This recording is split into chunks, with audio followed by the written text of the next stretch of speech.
Buenos días, mis hermanos en Cristo. Hemos llegado al final de la carta a los Colosenses.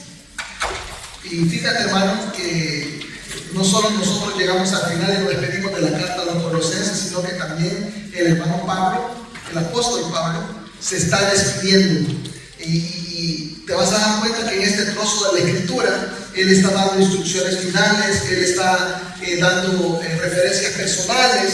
Te vas a dar cuenta de que da datos interesantes cuando él va cerrando la misiva y da una serie de enunciados de los cuales nosotros también aprendemos. Parece ser que solo es una despedida y que no tiene importancia, pero en medio de eso, fíjate cómo es la palabra de Dios, que hay abundancia de enseñanza aún en un saludo y en una despedida.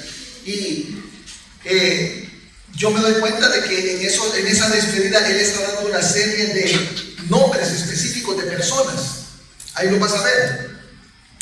Y dice, con esto siento que está diciendo de que para Dios y para la iglesia es importante la persona individual. Cada una de las personas por nombre son importantes para la iglesia. Fíjate, hermano, que para muchos la iglesia no es importante.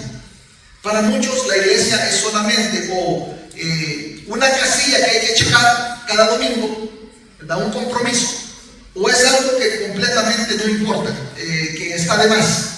Muchas personas me lo han dicho. Ustedes saben que yo soy capellán durante la semana y visito diferentes compañías y mi trabajo es animar a la gente a ir a la iglesia. Mi trabajo es compartirle a la gente de Jesucristo. Mi trabajo es resolver problemas morales y problemas espirituales de las personas. Y entonces, en medio de todo esto, cuando nosotros nos damos cuenta, ¿verdad?, de la necesidad que tienen las personas de Jesucristo, uno les dice: ¿por qué no vas a la iglesia? Y dice: porque la iglesia no tiene ninguna importancia. Creen que no importa la iglesia. Y fíjate de que yo veo a través de esta despedida de que la iglesia es importante. La iglesia es importante. Yo me doy cuenta de que el carácter personal de esta carta muestra que la iglesia es algo importante que está diseñado para causar un impacto en la vida de las personas. Es importante la iglesia, hace algo en nuestras vidas. Le voy a poner una imagen en pantalla.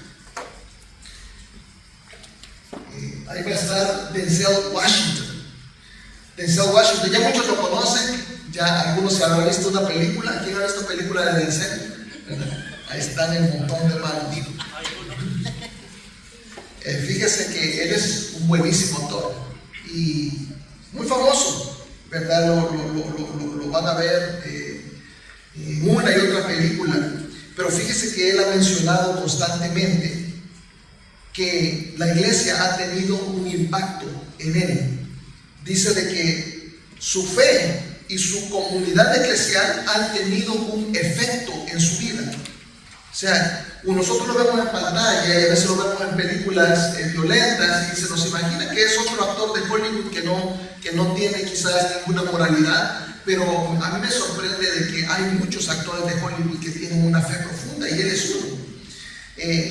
Dice que antes de ser famoso él era solamente uno más, una persona rechazada y una persona que tenía problemas económicos. Y ahí estamos todos, ¿verdad? O sea, todo el tiempo estamos haciendo cuenta, ¿verdad?, para que alcance. Todo el tiempo estamos sintiéndonos que no se nos quiere suficiente, que no se nos aprecia. Todo el tiempo sentimos eso. Y dice él de que la fe y la iglesia fueron los que le ayudaron a mantenerse firme y a seguir adelante. O sea, hay tiempos difíciles en los que uno quiere decir que amo más, se quiere quedar, pero él dice que su guía fue la iglesia. Dice de que la sólida educación cristiana que él recibió le ayudó mucho. Dice que la oración le ayudó mucho. Dice de que él toma en cuenta a Dios para todas sus decisiones. O sea, es bien interesante que se puede dar cuenta uno de que la iglesia ha hecho algo en él que lo ha cambiado de por vida. Todas esas afirmaciones que él ha dado ponen de manifiesto, ¿verdad?, que él recibió enseñanza de la iglesia, que él tuvo relaciones en la iglesia y que él tuvo una influencia en eclesial, que él fue moldeado por los valores de la palabra, por las creencias que la palabra está exponiendo. Algo que no se puede lograr sin estar en la comunidad de la iglesia. O sea, esas cosas no se pueden lograr sin la comunidad de la iglesia. Ser parte de una iglesia, hermanos, implica conocer, pero también implica que te conozcan. Y a veces eso es muy incómodo. No queremos que nos conozcan mucho, queremos que nos conozcan por encimita, ¿verdad? No queremos que nos conozcan profundamente. A veces nos gusta meternos en los asuntos ajenos, nos gusta enterarnos de lo que, ¿verdad?, lo que hacen los otros, pero no le gusta que nadie sepa lo que uno hace. O sea, no te metas, ¿verdad? Ese es uno de los eslogans de los jóvenes. No te metas en mi vida, ¿verdad? Ellos quieren vivir su vida y que nadie se dé cuenta de lo que andan haciendo, a pesar de lo que anden haciendo esté malo. Si alguien no quiere que sepan lo que hace en su vida, muchas veces es porque es algo que necesita corrección, ¿verdad? ¿Qué es lo que nosotros escondemos? ¿Qué es lo que nos da vergüenza? Lo que escondemos y lo que nos da vergüenza son cosas que no deberíamos de hacer, ¿sí o no? ¿Verdad? Y entonces, fíjate, la iglesia brinda apoyo, la iglesia brinda amor, la iglesia brinda dirección, la iglesia brinda consolación, la iglesia brinda consejo. Todo lo hace a través de las relaciones personales, todo. No podemos decir de que la iglesia, tú vienes solamente a que te guíe el pastor. No es cierto. Muchas veces buscamos hermanos maduros que nos aconsejen, buscamos hermanas maduras que nos aconsejen, y los maestros y las maestras están constantemente enseñando la palabra de Dios. La iglesia es una comunidad donde hay de todo, fíjate, pero en la cual es fundamental las relaciones personales. El reino de Dios, hermanos, es relaciones personales. Eso es lo que es el reino de Dios. Entonces les voy a pedir que se pongan de pie. Vamos a leer la palabra de Dios y vamos a ver cómo en una despedida Pablo nos está mostrando cuánto de relaciones personales hay en una iglesia. Lo vamos a ver con lupa. Colosenses 4, del 7 al 18. Todos juntos.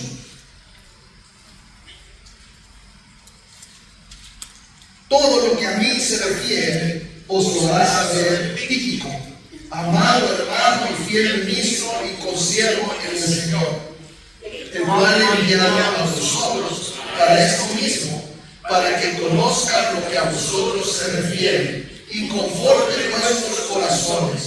Como Onésimo, amado y fiel hermano, que es uno de vosotros, todo lo que acá pasa os lo harán saber. Aristarco, mi compañero de misiones, os saluda, y Marcos, el sobrino de Bernabé, acerca del cual habéis recibido mandamientos. Si fuere a vosotros, recibidle. Y Jesús, llamado Justo, que son los únicos de la circuncisión que me ayudan en el reino de Dios y han sido para mí un consuelo. Os saluda Epafras, el cual es uno de vosotros, siervo de Cristo, siempre rogando encarecidamente por vosotros en sus oraciones, para que estéis firmes, perfectos y completos en todo lo que Dios quiere, porque de Él doy testimonio que tiene gran solicitud por vosotros, los que están en la Odisea y los que están en Hierápolis. Os saluda Lucas, el médico amado, y Demas. Saludad a los hermanos que están en la Odisea y a Ninfas y a la iglesia que está en su casa. Cuando esta carta haya sido leída entre vosotros, haced también que se lea en la iglesia de los laodicenses, y que la de la Odisea la leáis también vosotros. Decid a Arquipo, mira que cumplas el ministerio que recibiste en el Señor. La salutación de mi propia mano, de Pablo, acordados de mis misiones, la gracia sea con vosotros. Amén. Qué tremendo mensaje. Tomen asiento. No parece que dijera nada, pero dice mucho. en este trozo de la Escritura nos estamos dando cuenta que Pablo se está metiendo en la vida de todo el mundo. Y yo no sé si ustedes se dan cuenta de eso. Por lo menos hay 3 grupos personales. El primer grupo que yo miro, fíjate, son los pastores. Los pastores. Pablo empieza diciendo ahí en el versículo 7, todo lo que a mí se refiere, os lo hará saber Tíquico, amado hermano y fiel ministro y consiervo en el Señor. Pablo está reconociendo, fíjate bien, que los hermanos van a tener preguntas acerca de él. Dice, todo lo que a mí se refiere, os lo hará saber Tíquico. O sea, las personas van a tener preguntas acerca del estado físico de Pablo, del estado mental de Pablo, de su estado anímico, de su estado espiritual. Fíjate, el ministerio, hermanos, es algo muy pesado, es algo que desgasta, y todo el mundo sabía el trabajo que Pablo hacía.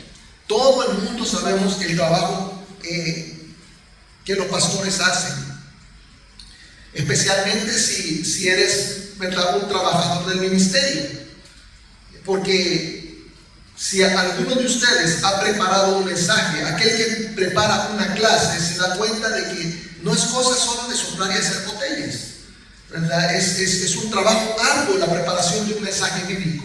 Toma decenas de horas semanalmente preparar un mensaje que valga la pena, si está bien hecho y si se ha investigado de verdad, ¿verdad? Y luego sabemos que están todas las cosas que no se ven. La iglesia se reúne los domingos, pero la iglesia está funcionando toda la semana, no solamente en ministerios, sino que en diferentes cosas.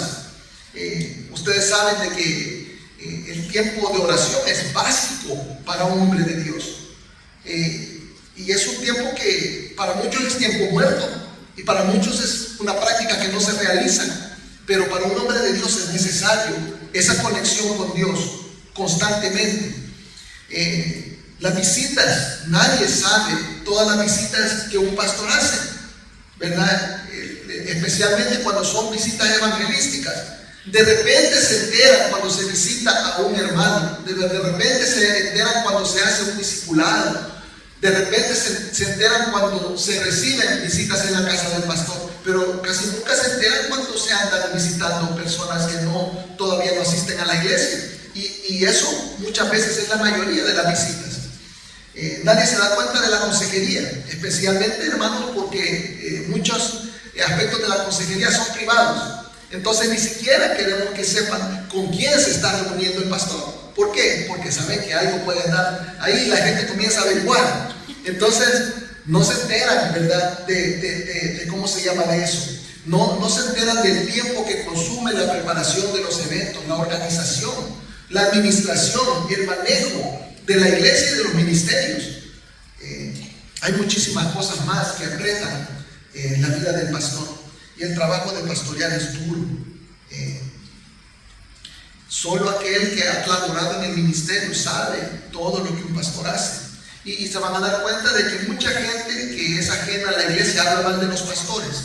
Muchos hablan mal de los pastores, pero regularmente son los que no saben, ¿verdad? Los que nunca han participado en el ministerio, los que ni siquiera son creyentes, los que no visitan una iglesia, y yo creo que lo hacen porque es una excusa para no ir a la iglesia, ¿verdad? O sea, agarran a los pastores son aquí, los pastores son allá, de manera de no ir a la iglesia, pero los afectados son ellos, porque la comunidad de la iglesia es necesaria, ¿verdad? Pablo sabe que debe haber en Colosas hermanos maduros que van a preguntar acerca de su estado. Creo que es sano que los hermanos pregunten el estado de su pastor. Yo creo que es sano que los hermanos se preocupen por el estado de su pastor. Entonces Pablo le está diciendo: lo que ustedes quieran preguntar acerca de mí, pregunten, que Tíquico le va a contestar. Tíquico está enterado de mi vida personal, está enterado de cómo estoy anímicamente, cómo estoy físicamente, de qué es lo que estoy sufriendo, qué es lo que pasa acá. Él le va a decir. Entonces, un pastor está abierto, ¿verdad? Y aprecia que los miembros de la iglesia se metan en la vida del pastor, ¿sí? ¿Verdad? no es solamente que el pastor se mete en la vida de ustedes, también ustedes se meten en la vida del pastor. Otro segundo grupo que ustedes ven ahí es a los líderes. Están los pastores y los líderes, que son personas que colaboran y trabajan, que están constantemente elaborando, ¿verdad? Gente que se encarga de las preparaciones de cada una de las actividades de la iglesia, que dan clases, que sirven en diferentes ministerios, y ellos son regularmente los que tienen mayor consideración porque saben lo que cuesta, ¿verdad?, preparar todo lo que hacen.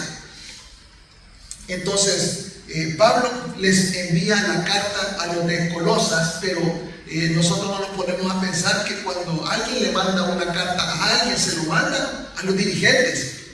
No se lo va a mandar a un hermano común y corriente, se lo está mandando a los líderes. Entonces está metiendo a los líderes de la congregación de Colosas en el asunto, ¿verdad? Y fíjate que les está diciendo que le pregunten a Tíquico, pero que también se abran a Tíquico.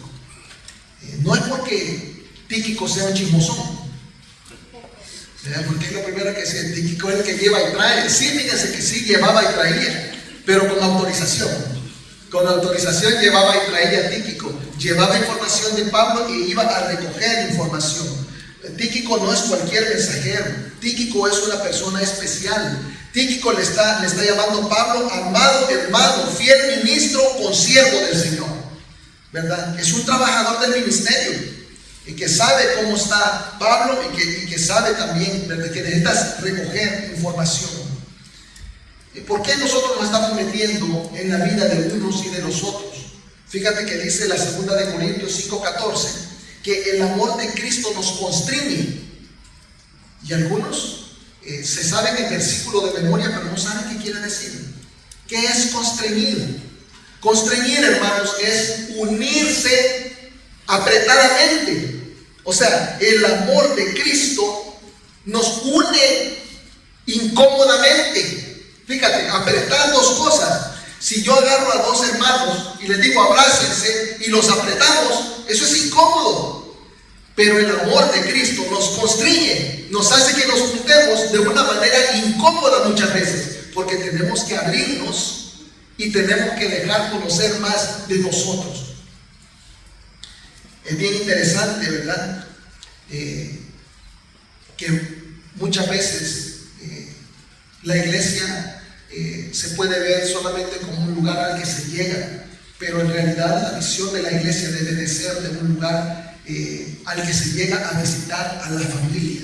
Esto, hermanos, es la casa de Dios, y nosotros a Dios le llamamos Padre, y esto es como visitar la casa del abuelo. Esto es lo que es acá. Aquí venimos los hermanos con nuestros hijos a ver al abuelo. Esto es una reunión familiar que tenemos cada domingo y nos alegramos. Yo me alegro de verlos a todos, yo los abrazo a todos y espero que todos se abracen, ¿verdad? Porque nosotros somos familia. No hay maldad en abrazarse de corazón en el Señor. Se van a dar cuenta que las personas que no creen en ese vínculo, hay algo que está mal, porque nosotros, el amor de Cristo nos constriñe, nos va a unir de una manera incómoda muchas veces, en un amor que es diferente. Y fíjate que en medio de esto, cuando el Tíquico llega a dar información de Pablo y llega a recoger información, a partir de esa información él va a poder hacer algo. Si él recibe información de que hay falsos hermanos haciendo daño, si él recibe información de que hay falsos maestros enseñando falsas doctrinas, si él recibe información de que hay inmadurez en la iglesia, si recibe información de persecución de los de afuera, si recibe información de problemas físicos y espirituales, él va a poder darles ánimo. Eso es lo que está diciendo aquí la palabra. Fíjate, le dice, el cual he enviado a vosotros para esto mismo, para que conozcan lo que a vosotros se refiere y conforte vuestros corazones. O sea, quieren la información para darles ánimo, porque se necesita ánimo en la iglesia. Fíjate que nosotros en la iglesia pasamos cosas, también sufrimos acá. Y fíjate que sin haber informado, Pedro sabe que nosotros pasamos cosas en la iglesia. Pedro sabe que todas las iglesias pasan cosas. Mira lo que dice la primera de Pedro 5, 8 al 9. Dice: sed sobrios y velad, porque vuestro adversario, el diablo, como león rugiente, anda alrededor buscando a quien devorar, al cual resistir firmes en la fe, sabiendo que los mismos padecimientos se van cumpliendo en vuestros hermanos en todo el mundo. Los padecimientos de esta iglesia no son propios de esta iglesia, son propios de la iglesia de Cristo que está por todo el mundo. Hermanos, las cosas que sufrimos aquí a veces a nosotros nos parecen únicas y no lo son. El año pasado, antepasado ya, me pasó una situación que muchos de ustedes la vivieron conmigo aquí en la iglesia. Y yo dije, esto no le pasa a nadie. Esta es una situación única. Y vine yo y me puse a hablar con un amigo pastor. Y me dijo, sí, fíjate, así le pasó a tal, y a tal. Y me da la lista grande de gente que le había pasado lo mismo. Y yo pensé que yo era único. Y me dio los nombres de las iglesias donde les había pasado, porque ahora ellos están en otras iglesias. Las iglesias, ¿verdad?, se habían partido y había habido problemas bien similares. Entonces yo me di cuenta de que Pablo y Pedro nos están diciendo, digan lo que sucede, ¿verdad?, porque necesitan recibir ánimo. Y Pedro nos da ánimo. ¿Por qué? Porque los mismos padecimientos que nosotros sufrimos acá se sufre por todos los hermanos en todo el mundo. No es un problema de esta iglesia, es un problema espiritual. La lucha que nosotros tenemos no es con carne y sangre. La lucha que nosotros tenemos es contra huestes espirituales, contra maldad que no la podemos ver, es espiritual. No es inusual que nosotros suframos y no es inusual que estos hermanos también iban a tener sufrimientos.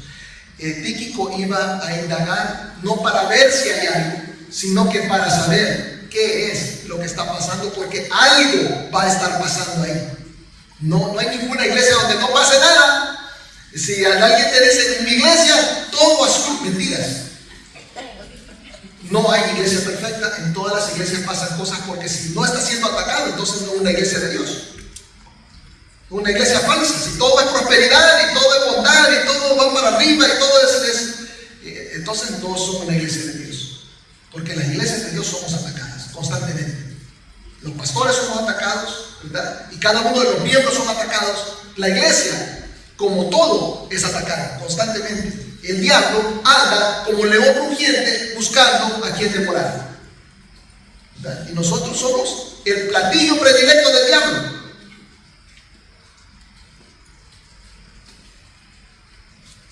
Pedro dice, resistan firmes en la fe. Estas son palabras de ánimo. Palabras como estas eran las que Tíquico llevaba a la iglesia de Colosas. El tercer grupo que se menciona, hermanos, en este trozo de la escritura, son los miembros. Los miembros. Tíquico no iba solo. Tíquico iba acompañado, y Tíquico era un ministro. Pero el que lo iba acompañando no lo era. Era un miembro de la iglesia, un colaborador. Todos los miembros de las iglesias son colaboradores. Cada uno de los que están en la iglesia hacen algo. Así debe de ser.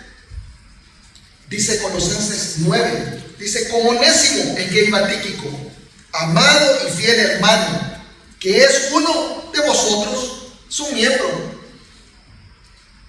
Todo lo que acá pasa os lo harán saber. Tíquico no era el único que sabía lo que estaba pasando allá de donde venía. También Onésimo estaba enterado. O sea, el ministerio, hermanos, no es de llaneros solitarios. El ministerio debe haber lo que se llama en inglés networking. Tenemos que trabajar juntos, todos, ¿verdad? Es formar una red de personas en las cuales podamos confiar y con las cuales podamos llevar a cabo el trabajo que hay que hacer. El Señor Jesús mandaba predicar en parejas. ¿Sabían ustedes eso? Cuando Él mandó los 70, mandó 35 parejitas de dos. No lo mandó solos. ¿Se han dado cuenta que cuando nosotros vamos a ir a evangelizar, nosotros mandamos una invitación? No es en realidad porque no lo queremos hacer solos, necesitamos compañía.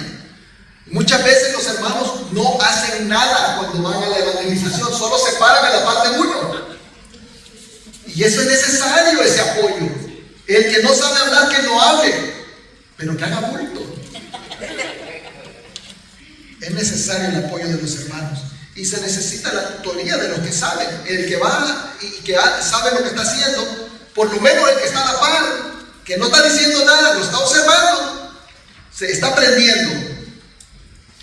Se necesita también más de una mente, ¿verdad? Porque lo que no se le ocurre a uno, se le ocurre al otro. Dos mentes piensan mejor que una, y eso es cierto. Ya nos ha pasado que hemos ido a evangelizar y he estado ahí con el hermano Javier y le digo, vamos a ponernos aquí. Me dice, mire, no será mejor que nos pongamos allá, y nos vamos para allá. Entonces, y en realidad sale mejor, ¿verdad? Eso de tener diferentes opiniones ayuda. En el ministerio a veces sucede algo curioso, y es que algunos hermanos no quieren trabajar con otros, especialmente si son hermanos de otras iglesias. Hay mucho recelo, ¿verdad? Hay mucho recelo por iglesias, hay mucho recelo por denominaciones. Pero hermanos, yo creo que nosotros debemos de ser celosos de la doctrina, sí. Sí, debemos ser celosos de la doctrina adentro del muro de la iglesia. Yo creo que cada uno de nosotros debemos ser celosos de la doctrina de los dientes para adentro, o sea, con nosotros mismos. Cada uno de nosotros somos responsables de la doctrina que vivimos, y cada uno de nosotros somos responsables de la doctrina que está en esta iglesia. Pero afuera no tenemos control de lo que está sucediendo. Y entonces yo creo que debemos de, por lo menos, buscar el mínimo irreducible de doctrina. Y el mínimo irreducible es que una persona haya recibido a Jesucristo como Señor y Salvador, y que esa persona haya sido bautizada por inmersión de adulto después de haberse arrepentido de sus pecados. Eso es lo menos.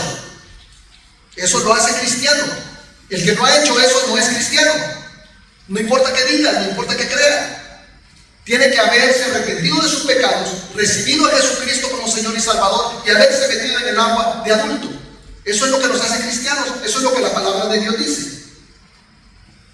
Entonces, fíjate, si nosotros podemos encontrar gente que tal vez tiene otras cosas que nosotros no tenemos, son evangélicos, ¿verdad?, de buena doctrina, yo creo que se puede trabajar con ellos para tratar de empujar el reino de Dios.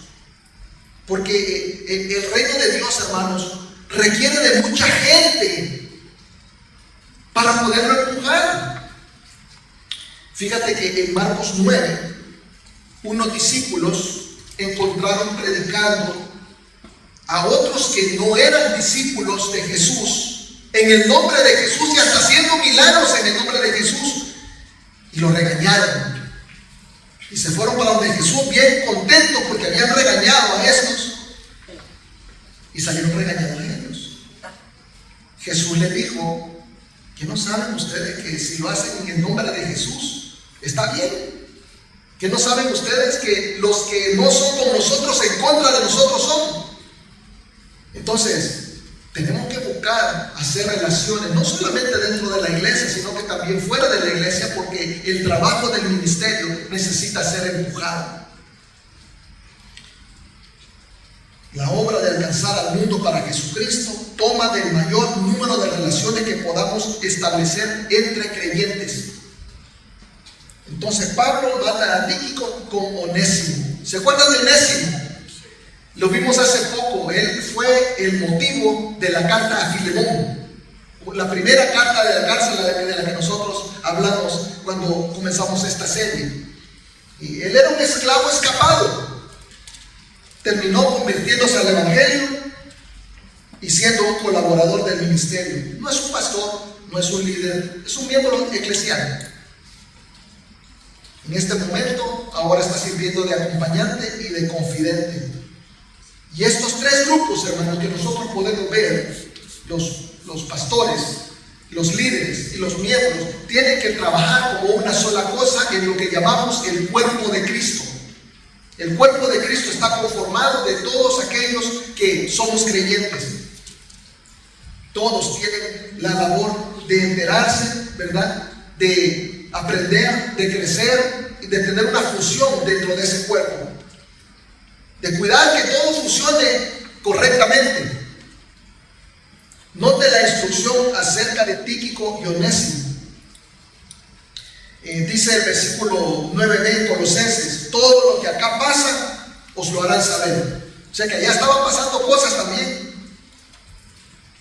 Tíquico y Onésimo estaban enterados de lo que pasaba allá, no solo con Pablo. Todo lo que estaba sucediendo allá ellos lo sabían.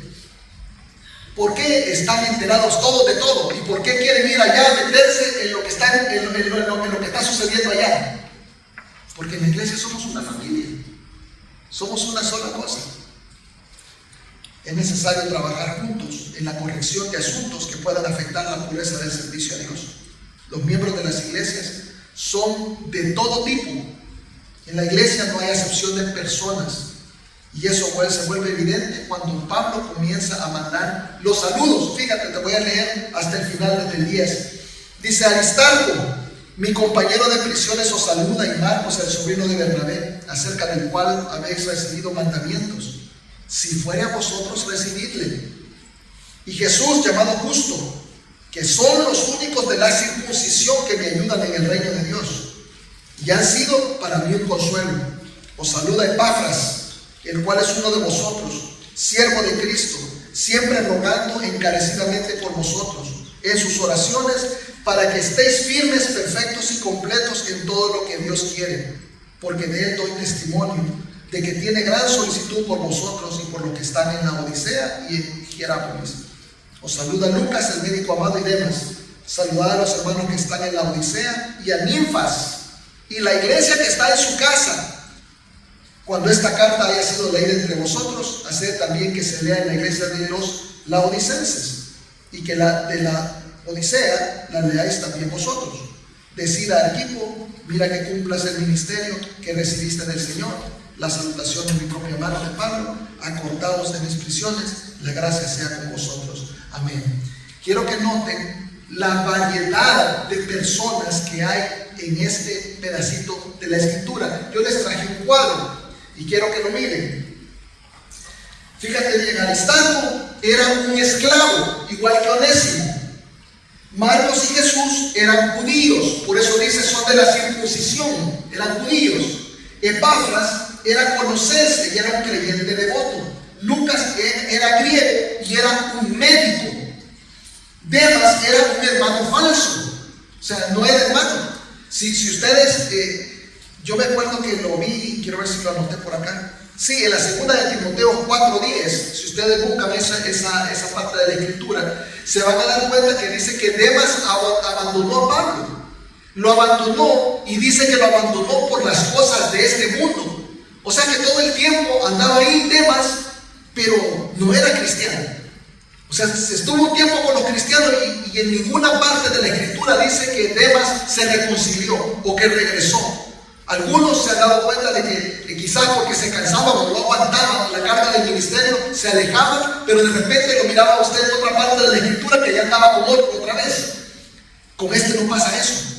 Entonces nos damos cuenta de que es un falso hermano. Ninfas era mujer, colosense, adinerada, porque dicen que se reunía la iglesia en su casa. Imagínense el tamaño que tenía que tener la casita para que se reunieran los hermanos en la iglesia ahí. Pablo era judío y era apóstol. Onésimo era esclavo, igual que Aristarco. Tíquico era efesio y era un creyente colaborador. Y Arquipo era un creyente con potencial. Hay de todo en la iglesia. Fíjate bien. Me doy cuenta que hay judíos y gentiles, hombres y mujeres, esclavos y ricos, que en ese momento eran completamente las clases sociales opuestas, como que digamos ricos y pobres hoy. Estudiados e ignorantes, confiables y desconfiables, hombres de acción y hombres de oración, porque hay uno ahí que solo orando pasa, ¿verdad? Y hay hombres que son de acción ahí. Hay hombres con mucho potencial potencial y hombres con menos potencial. Hay hombres espirituales y hay hasta falsos hermanos. O sea, te das cuenta que la iglesia de hoy, hermanos, es exactamente igual. Hay de todo. Y todos son bienvenidos. Y los queremos a todos. ¿Verdad? No podemos tratar a nadie basado en las características. El otro día me reuní con un hermano que es misionero y me dijo: ¿cuál es la composición de tu iglesia? ¿De dónde son? ¿De qué países? Y yo le dije algunos, pero la verdad es de que uno ya no se fija en las nacionalidades de los hermanos. Sí sabe uno, pero como que ya no le pone mucha atención a eso. Aquí somos una sola cosa, somos hermanos en Cristo. Ya no importa de dónde venimos, ya no importa qué hablamos, y ya no nos andamos riendo de que el hermano habla diferente, porque el hermano habla diferente, nosotros aceptamos la diferencia de cómo habla, ¿verdad? Hay unos que son criados aquí, hay unos que son criados allá, hay unos que hablan a la mitad de español, hay otros que lo hablan completo, pero no importa cómo hablan, no importa cómo se ven, no importa qué es lo que dicen, somos una sola cosa en Cristo Jesús. Y eso es bien lindo, ¿verdad? Y eso es lo que estoy viendo que hay en esta iglesia. Pablo está dándole entrada a todos. Dice: todo lo que estamos acá, no importa qué es lo que somos, estamos contentos de mandarles saludos a ustedes. Dándoles saludos a aquellos que están allá. No importa la clase social, no importa quiénes son hermanos. Y lo que nos importa es que somos hermanos. Y eso es lo que debe de importar. No nos importan las diferencias.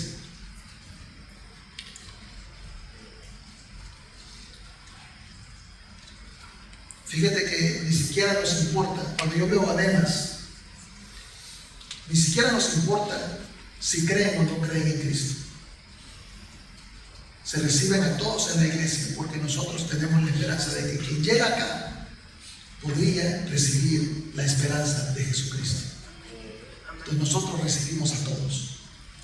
La discriminación, hermanos, es detestable a los ojos de Dios. Los cristianos nos relacionamos y nos aceptamos los unos a los otros como somos. El reino de Dios es relaciones. Eso es lo que yo miro en esta carta. Fíjate, hermano, de que el otro día yo estaba leyendo una historia y no la iba a traer, pero ahorita que venía le dije: fíjate que me acordé, le dije a Alessandra, que leí una historia del presidente de Estados Unidos, Jimmy Carter, y yo le pedí a ella que buscara una imagen, no sé si la habrá encontrado. Ahí está. Tiene 96 años y todos saben que Jimmy Carter es creyente. Jimmy Carter, hace poco fuimos con mi esposa al sur de Georgia y llegamos a un pueblo y en la entrada del pueblo decía: este es el pueblo de Jimmy Carter. Y pasamos por una casa y nos dimos cuenta de que estaba llena de cámaras y que había alambre de púas y que había servicio secreto. Entonces yo me di cuenta de que el presidente todavía vivía ahí y nos dijeron que todavía daba clases de escuela dominicana.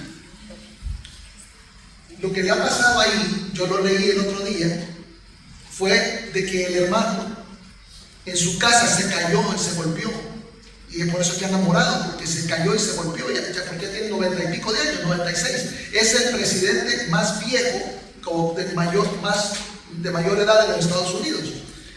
Y fíjate de que se golpeó y en vez de decir voy a cancelar mis actividades porque tengo 96 años y porque estoy golpeado, él tenía una actividad. Si te das cuenta, lo que tiene en la mano es un martillo.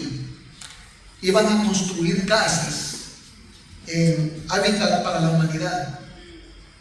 O sea, iban a hacer, y fíjate, cuando llega el expresidente de los Estados Unidos, mucha gente llega y juntan más dinero para poder hacer casas para los necesitados.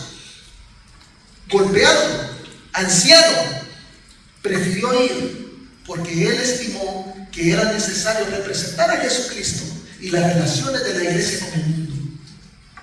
Y a mí me parece interesante lo que los cristianos somos capaces de hacer cuando nosotros ponemos nuestra mente en el lugar correcto. Hermanos, no se dejen de relacionar con la gente de afuera y no se dejen de relacionar con la gente de adentro. es importante que nos sigamos relacionando, porque el reino de Dios es relaciones. Vamos a orar. Padre Todopoderoso, te doy gracias. Bendito sea, Señor, porque nos permite darnos cuenta de la realidad de que a ti te importan las personas. No importa de dónde vengan, no importa lo que hacen, no importa lo que hablan, no importa la educación, ni lo que tienen, no importa nada para ti, Señor. Tú no haces excepción de personas. A ti te importan los corazones y a ti te importan las eternidades. Padre, que tengamos el mismo corazón, que no nos importe nada, sino la eternidad de las personas. Padre, permita de que nosotros podamos obviar con nuestra mente carnal, tratar diferente a las personas por sus posesiones. Permite, Señor, que no miremos diferente a las personas por su nivel educativo, que no miremos diferente a las personas, Señor, por la manera como se visten, que no miremos mal a los hermanos por el lugar de donde provienen. Que nosotros seamos como tú, Señor, que no discrimina a nadie.